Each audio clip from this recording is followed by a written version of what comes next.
করছিলাম বিকেল টাইমে, ভাবলাম গিয়ে দেখা করে আজকে নতুন দোকান খুলেছে তো মিষ্টিটা খাওয়াইনি, ঠিক আছে। কবে ওপেনিং করলো নিজে, ঠিক এখন ওপেনিং হয়নি, এখন ওপেনিং হয়, মাল সাজানো হচ্ছে এখন। পুজো তো ওপেনিং হবে, এখন মানে ওপেনিং হয়নি, মাল সাজানো আছে এখন, আর মাল অ্যাভেলেবেল আছে।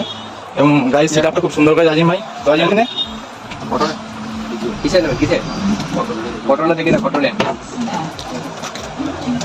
কত সাইজ, কত এম সাইজে, এম সাইজ